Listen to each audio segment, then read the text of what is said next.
LuLaRoe stands for my 3 first granddaughters, Lucy, Lola, and Monroe, so LuLaRoe. As a little girl, I wanted to own a company. I wanted to own a clothing company just like that. I remember going to my mom and thinking, we have a school dance coming up and I really would like to make a dress. And I was so excited, made my mother's life crazy because she had already gotten the vision of being able to buy things, already pre-made. She didn't want to sew anymore because she had already spent years and years. Remember, I'm the 10th child of 11 children. It was her way of teaching me to value what is being sewn. Value a pattern, value the neckline on something, value your buttons and your zippers and all the little trims that are being made. So it made me appreciate clothing a lot. Then I really caught the dream when I started having my own children, and we didn't have the money, we didn't have the resources for me to just go buy things. My 3rd child, Nicole, came into me one day who loves anything that's unique and different. She will oftentimes find something at a thrift store and say, "Hey Mom, it's this size, can you cut it down and make it this size to fit me?" And I said, "No, I'm not gonna do that."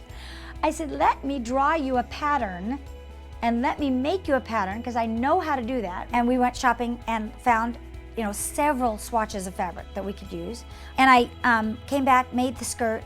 Well, of course, she bragged about it to all of her friends, posted it on Instagram, and now all of her friends were calling and asking, "Hey, I want a skirt." And it wasn't until I got 44 orders, when I counted up all the orders, I went, I'm in big trouble. That I do not want to cut 44 maxi skirts. I invested in fabric and I drove it to my sewer, and he cut it all out and everything. It's, "Okay, Dan, I've got 300 and something pieces ready for you." I had started collecting names, and there were probably a good 200 names. And I figured out that I could do 3 parties a day because I knew there was a need and there was a drive and there was excitement there. So I called him on the phone and I said, "Hey, I have got skirts. You've got to try them on. You're going to love them. And I've got probably 30 different fabrics. You're going to fall in love with these." And I booked a bunch of parties. And I remember selling 300 maxi skirts in 3 days. I was astounded. I couldn't believe how many skirts I sold. And it was Mark that said, "Why don't we put our heads together and let's come up with a business plan that can help other women make money?" I knew many of the consultants that were coming on would be that range of raising their children. And we needed to make it very easy and very simple and not too confusing and not too detailed so that they wouldn't get frustrated and say, "I can't do this, I'm too overwhelmed, I got kids and diapers and sickness." And what really affects me is when women call me and say, "My husband just lost his job, so I guess I'm it." And they say, "Do you think I can do it, Deanne?" And I get to get my pom-poms out and say, "But don't you see this is an answer? This is easy, this is fun. This is something you guys can do together," and you can watch the kids while you go and do parties. So that's why I started LuLaRoe.